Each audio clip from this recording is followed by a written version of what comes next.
Most people who read this book miss the most important chapter entirely. It doesn't talk about money or goals or strategy.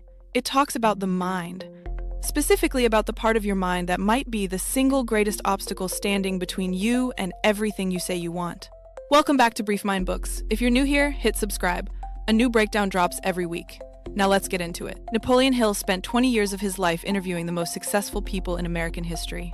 Andrew Carnegie, Henry Ford, Thomas Edison, John D. Rockefeller. He sat with them, studied them, asked them what separated them from everyone else. In 1937, he published his findings in a book called Think and Grow Rich. Let's break down the 5 ideas that actually matter in the book, and make sure you don't skip the one chapter that changes everything. Idea 1, Burning Desire, the starting point of all achievement. Hill opens the book with a story about Edwin Barnes, a man who wanted, more than anything in the world, to work with Thomas Edison. Barnes had no money, no connections, no relevant experience. He couldn't even afford a train ticket, so he hopped a freight car to get to Edison's lab in New Jersey. Edison looked at him and saw a drifter. He gave him a menial job, paid him almost nothing, and mostly ignored him. Barnes stayed. He waited. He kept showing up.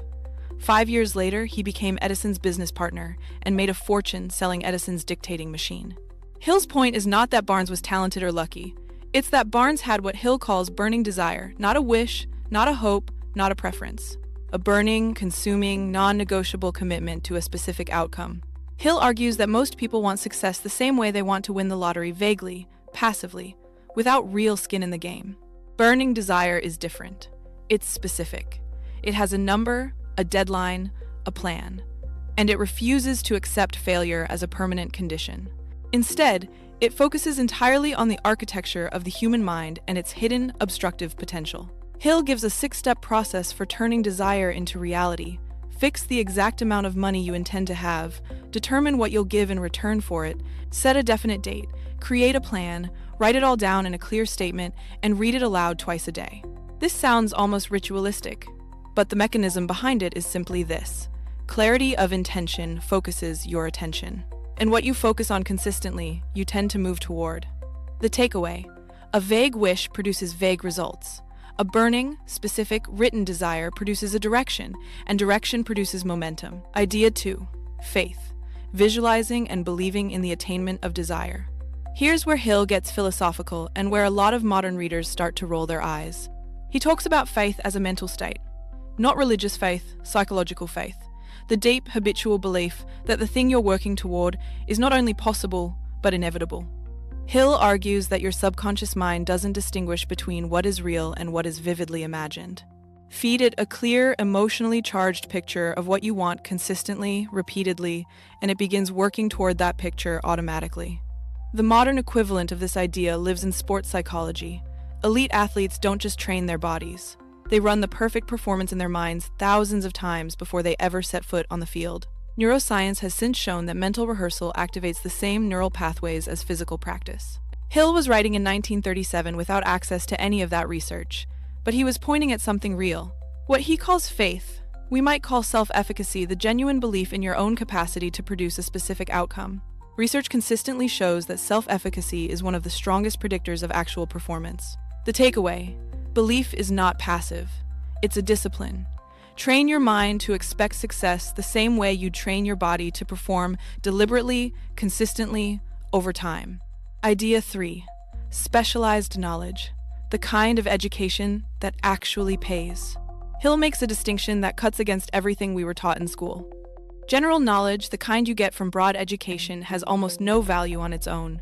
The world is full of educated people who are broke.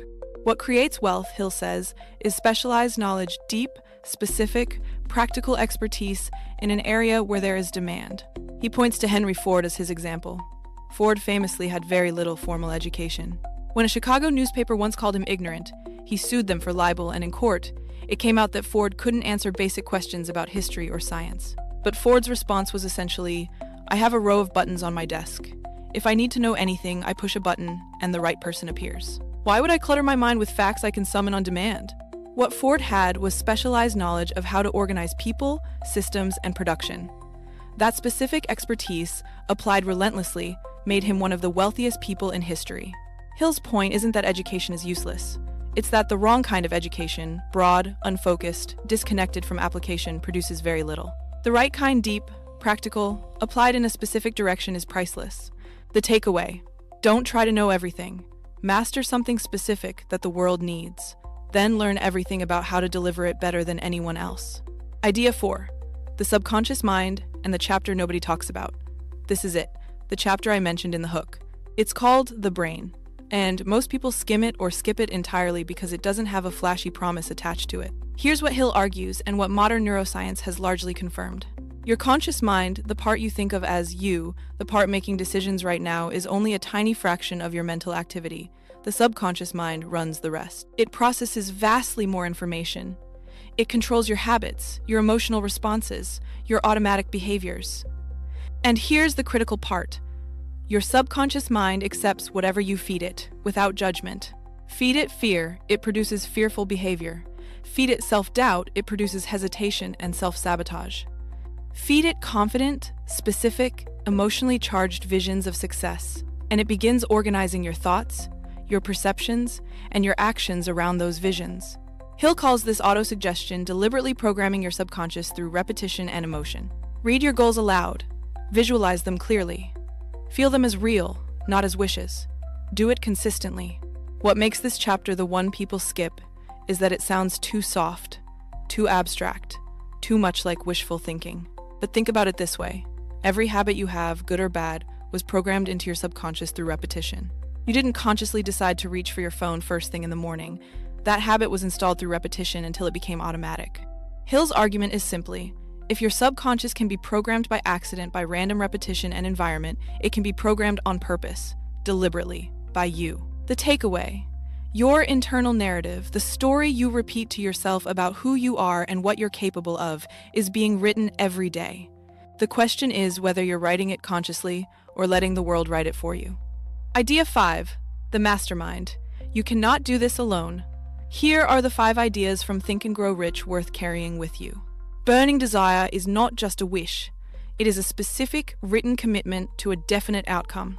Faith is the discipline of training your mind to expect success before the evidence even arrives. Specialized knowledge is the path to wealth, as the world rewards deep mastery over broad breadth. One burning desire, not a wish. A specific, written, emotionally charged commitment to a definite outcome.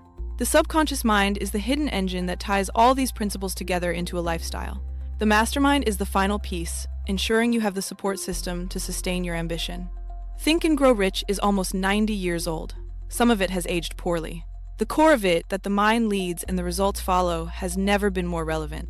I've linked the book in the description below. It's worth reading in full, especially the chapter on the subconscious mind. Read it twice. Next week, Rich Dad, Poor Dad, the 3 money lessons that schools never taught you and most people never learn. I'll see you there. If you're new here, hit subscribe. A new breakdown drops every week.